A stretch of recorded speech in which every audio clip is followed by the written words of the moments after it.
D'accord? C'est ici. Donc, la personne B, on va dire qu'elle a gagné, je sais pas moi, elle a gagné à la loterie. Et elle a gagné, on va dire, pas beaucoup, 100 000. Elle a gagné 100 000 à la loterie. Et elle met les 100 000 sur son livret A. Alors en ce moment, il a 3% au livret A. En ce moment. C'est remonté. Et on voit la personne C, et ben, elle met 1 000 € par mois en bourse.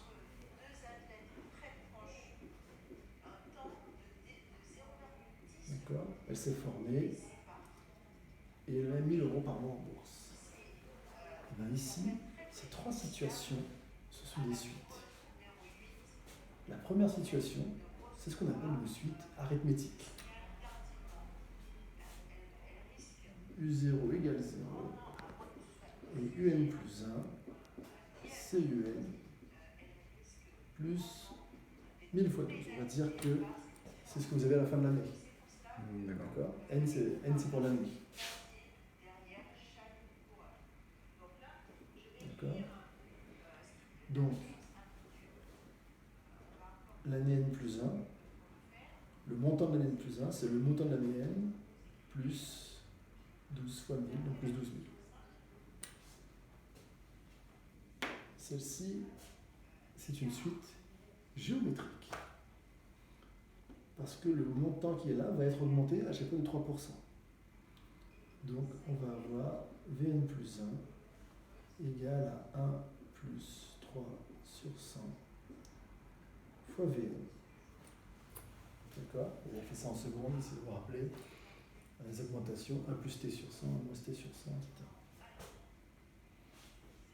Et le troisième, c'est une suite arithmético-géométrique. Elle est ni arithmétique ni géométrique, mais elle a un peu les propriétés et caractéristiques des deux. Et ce qui se passe, c'est qu'à l'année N plus 1, on va avoir une augmentation, alors on dit qu'en bourse, sur 30 ans, on a une augmentation moyenne de 10%. D'accord? Sauf que lui, il met 1 000 € par mois. Voilà. Donc à l'année N plus 1, le montant précédent a été augmenté de 10%, plus on rajoute de l'argent. D'accord? D'accord. Mais dans l'absolu, la personne A et la personne B, et la personne C, pardon, mettront exactement la même somme. Ils mettent tous les 2 000 € par mois. C'est juste qu'il y en a un qui met ça sur un compte courant et l'autre qui met ça en bourse. C'est tout. Qu'est-ce qui va se passer? Donc, au bout de 30 ans,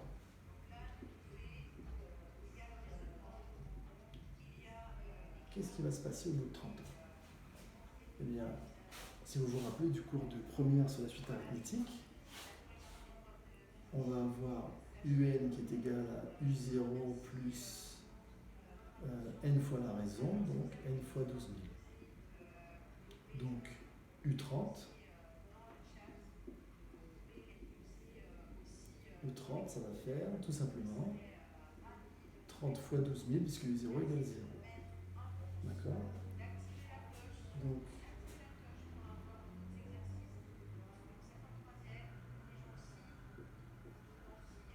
au bout de 30 ans, la personne A aura mis de côté 360 000 €. On est d'accord qu'en théorie, la personne C a mis la même somme. Et vous allez voir la différence entre les deux. Alors, la personne B d'abord, au bout de 30 ans.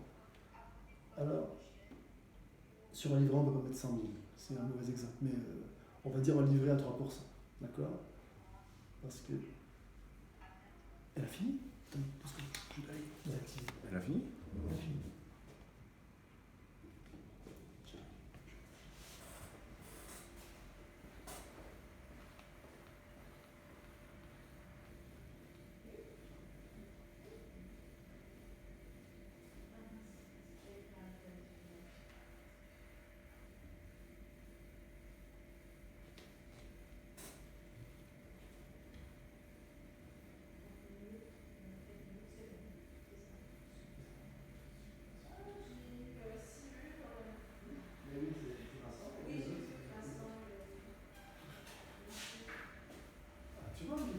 le chat.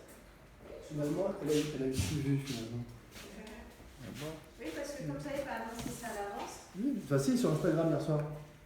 Oui, c'est vrai, sur Instagram. Alors, comme je disais, la personne B, elle a mis sur un livret, pas un livret, mais un livret à 3%.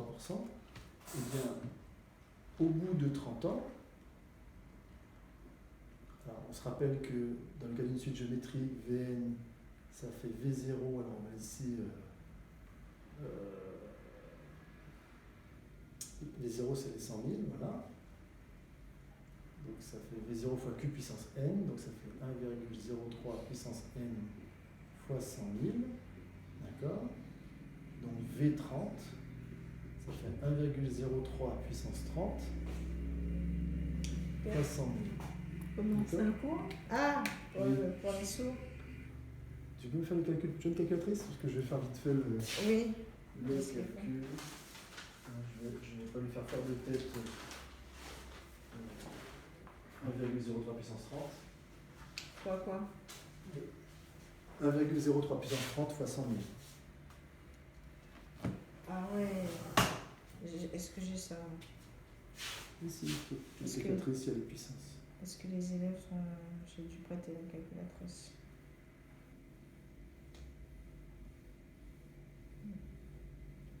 Tu as la calculatrice, si, j'ai toujours. Voilà. On va prendre celle-là. Voilà, 1,03 puissance 30. 1,03 puissance, c'est là, puissance 30. Ok. On va faire la parenthèse. Si là. Fois 100 000 égale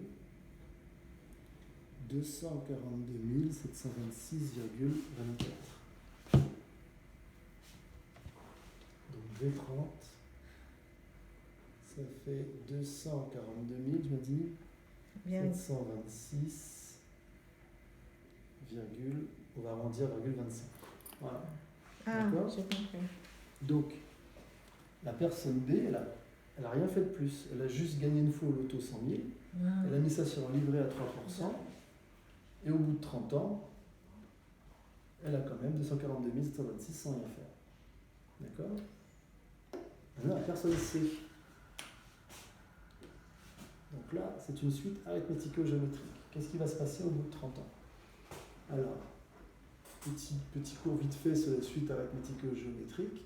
Si vous avez une suite, pareil, on va dire, on va l'appeler arithmético-géométrique, elle est de la forme A, alors dn plus 1, c'est A fois dn plus b. Il y a une valeur c qui est une constante, telle que c égale A fois c plus b. D'accord? Il faut juste trouver la valeur de c. Donc, par exemple, ici, on a toujours c égale, on fait passer de l'autre côté en fait, on a donc c facteur de 1 moins a égale b, donc ça fait b sur 1 moins a. Donc, quand on applique ici, b c'est ça, c'est 12 000, divisé par 1 moins 1 plus 10 sur 100,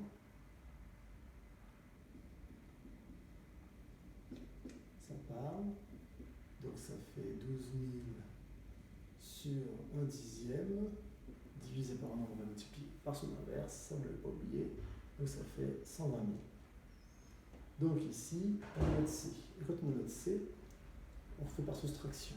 On a dn plus 1 moins C est égal à A fois dn moins C. Et ça, c'est une suite géométrique, pour le coup. Donc on retrouve la même formule qui est là.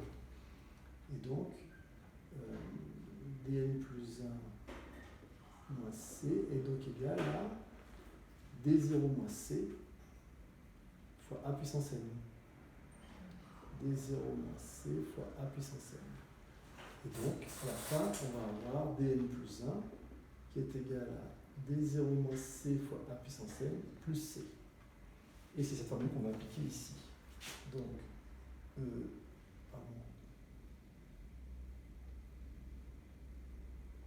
c'est dn ici, pardon. Pas dn plus 1, dn. Donc ici, on va avoir wn qui va faire d0. Donc ici, mon d0, on avait dit qu'il valait 0.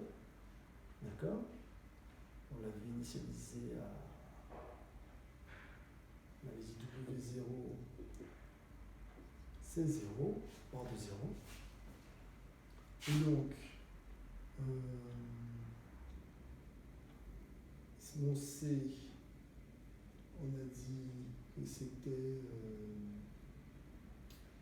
B sur un mosaïque, on a dit 12 000 sur ça, ça fait, j'ai oublié le moins ici, ça fait moins 120 000, voilà.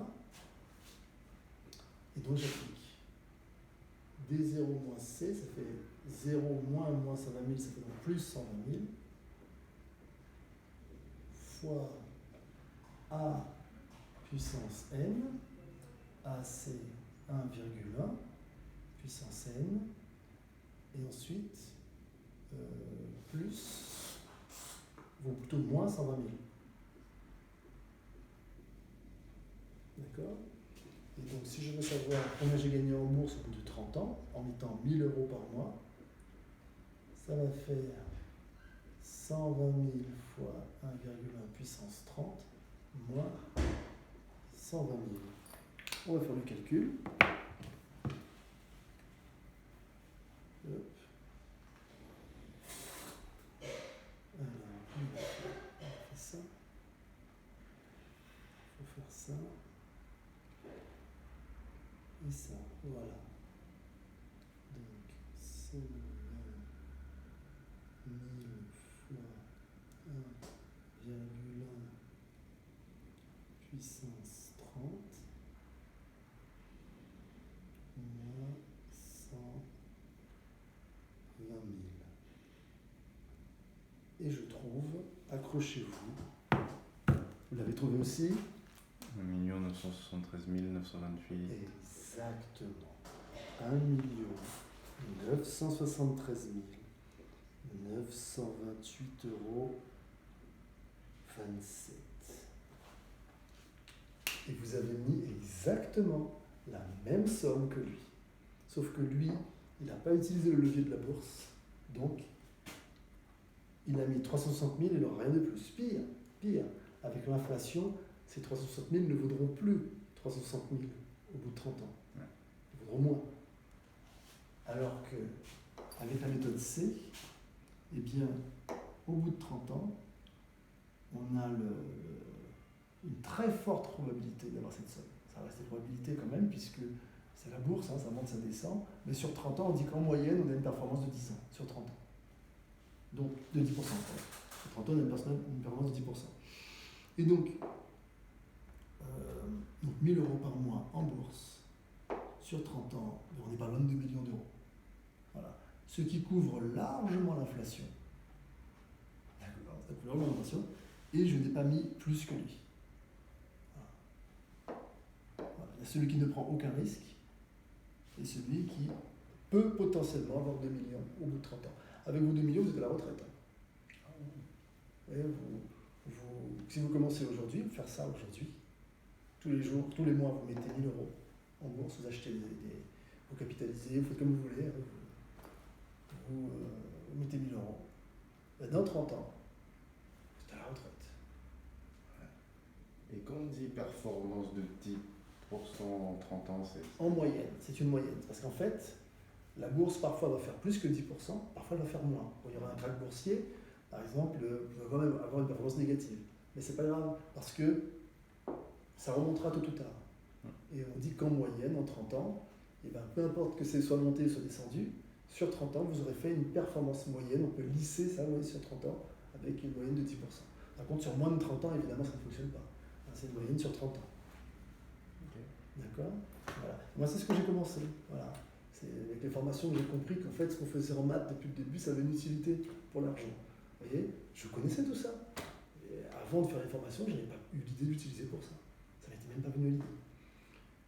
Comme tous les profs de maths. Si tous les profs de maths savaient que ça faisait ça, ils ne seraient pas profs de maths dans l'établissement. Dites-vous que tous les profs qui travaillent en collège, lycée, c'est juste des gens qui n'ont jamais eu l'idée, comme moi, d'utiliser leurs connaissances pour faire de l'argent. D'accord? Mais le calcul n'est même pas difficile. C'est vraiment le calcul de base, que c'est du calcul de niveau lycée. Mais pourtant, c'est inéluctable. Si vous mettez ça, même si on avait mis à 10%, on n'aurait pas eu. Regardez, on va essayer avec 10%. On va essayer un livret à 10% pour que vous puissiez comparer. 1 sur 10, donc on va mettre ici 1,1 puissance 30. Juste ça. On essaye pour voir la différence. Donc, hein, même si vous avez gagné au loto 100 000 et que vous avez mis sur un livret hypothétique à 10%, ça n'existe pas. Mais bon, on imagine que vous avez mis ça sur un livret hypothétique à 10%. Comment on met à zéro ça? Non. Je ne sais pas comment on met à zéro.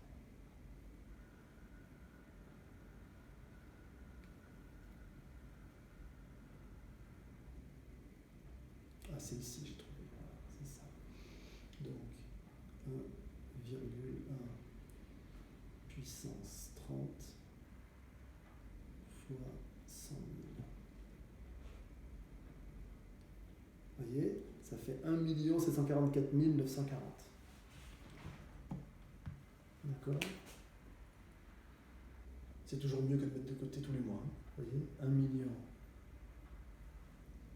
744 940,23.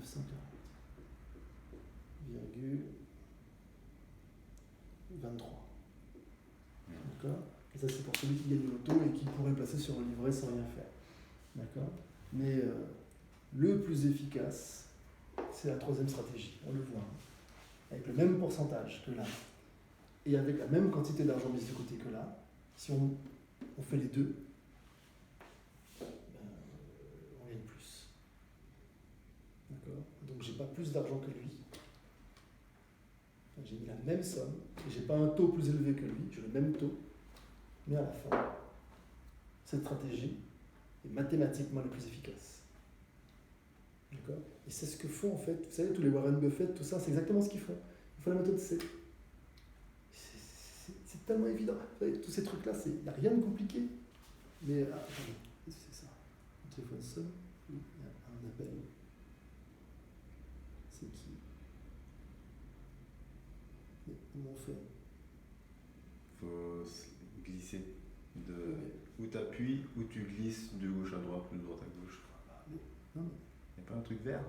il n'y a rien. Tu vois? Non, ça vibre, mais.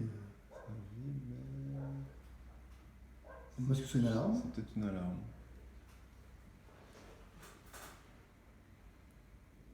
Je vais montrer. Parce qu'il connaît son téléphone, je crois. Madame Bertrand, le téléphone vibrait, mais il n'y a pas de. Il n'y a pas de message, il n'y a pas de. Ah non, quand c'est comme ça, c'est par un message reçu. Ah, de WhatsApp. Ou quelqu'un qui appelle par. WhatsApp, d'accord, j'avais pas compris. C'est WhatsApp. Ok, c'était un appel WhatsApp. Ah, d'accord. Donc voilà. Donc je vous disais, en fait, les maths. Voilà. On peut ni augmenter ni diminuer ce qu'on n'a pas mesuré, mais là, quand on fait les maths, la stratégie la plus efficace, voilà, la bourse. Vous faites ça sur 30 ans, mettez 1 000 euros par mois. Si vous pouvez mettre plus, tant mieux. Ouais, ça va accélérer la boule de neige. Voilà, plus exactement, ça fait effet boule de neige. C'est exactement ça. Voilà. Plus vous pouvez mettre, et le tout c'est de bien diversifier. Vous n'achetez pas tout dans la même action évidemment. Hein, vous achetez plusieurs actions pour limiter le risque. Mais au bout de 30 ans, vous aurez capitalisé pour presque 2 millions d'euros. Peut-être même plus, donc si vous pouvez mettre plus que 1 000 euros par mois. Par exemple, le S&P 500, c'est bien diversifié ça. J'ai pas entendu Le ça? S&P 500, c'est bien diversifié. Oui, par exemple, oui, bien sûr, c'est qu'on a un ETF dessus. Oui, ETF voilà. dessus. Voilà, mais prenez plusieurs ETF et pas chez le même fournisseur. Vous pouvez prendre chez BlackRock, oui, BlackRock ils sont spécialisés dans les ETF. Amundi aussi, ils sont très bons. Et puis vous avez l'Ixor aussi, voilà, en France. Il y a plein d'ETF différents. Mais le tout c'est de bien diversifier. Ne prenez pas que des ETF, prenez aussi des entreprises, des actions d'entreprises réelles pour vous faire un portefeuille voilà, suffisamment diversifié. On appelle une allocation d'actifs. Et puis ensuite, vous cartonnez. Chaque mois, Chaque mois, la même somme, la même somme, la même somme, la même somme. Moi, j'ai commencé là, ça. Alors, pour l'instant, je ne peux pas encore mettre 1000 euros par mois parce que j'ai d'autres projets avec mes sous, mais je mets quand même pas mal. Et dans.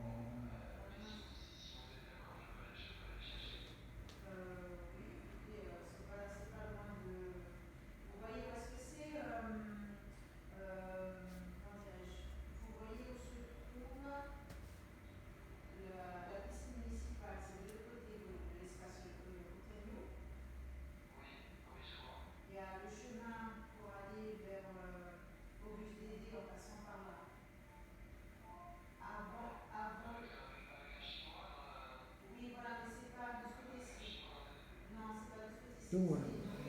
Donc, il y a plein de trucs en mathématiques qu'on peut utiliser. Pareil, niveau lycée, il n'y a pas plus. On n'a pas besoin pour l'instant de mathématiques niveau Bac plus 10. Voilà. Juste ce que vous avez fait au lycée, ça va vous aider à prendre les bonnes décisions. La plupart des gens font soit ça, soit ça. C'est ça le plus incroyable. La plupart des gens font soit ça, soit ça.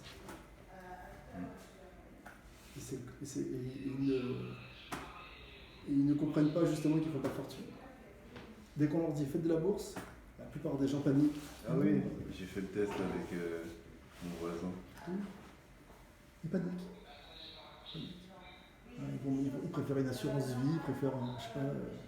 Sauf que même un livret d'assurance vie, il y a un plus. C'est pas aussi efficace que la bourse sur 30 ans.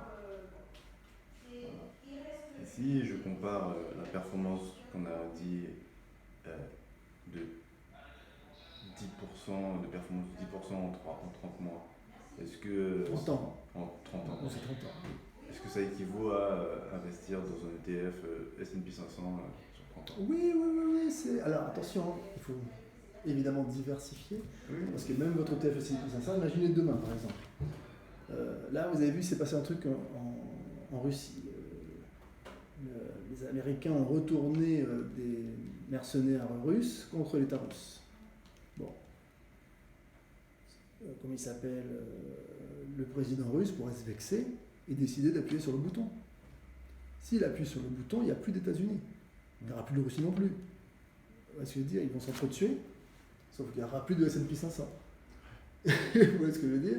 Donc, ils font ils font les coques là, mais derrière, c'est tout le business qui va s'effondrer s'ils décident de tirer l'un sur l'autre. C'est ça qu'il faut faire le truc mondial le plus diversifié possible. Prenez un peu partout. Comme ça, si jamais les Russes et les Américains sont dessus, bon bah, vous avez encore quelques actions européennes, quelques actions chinoises, vous avez un peu partout, en Inde, l'Afrique du Sud, Brésil, vous avez près de tout. Et puis, voilà quoi. Et au passage, vous allez voir les actions de ces pays-là qui vont augmenter, et les actions américaines qui vont disparaître, puisque il n'y aura plus d'États-Unis. Voilà. Un petit peu d'Alibaba, un petit peu un peu de chaque, un petit peu par-ci par-là. Culture, Voilà. Ok. Donc voilà. Madame Bertrand m'a appelé, je vais lever, on va voir. Mais oui, c'est vrai, il faut que je fasse mon montage terrain. Ah ouais. Donc, là, j'ai filmé là. Vous avez filmé ça? Alors, je peux dire comment n'importe qui peut devenir riche en 20 minutes. Ah, pas mal du tout. Excellent. Et oui, le pire c'est que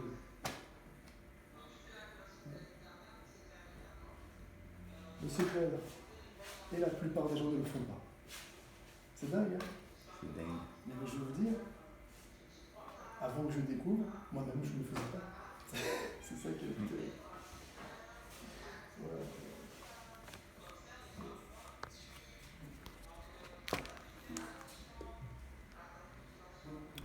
Attention.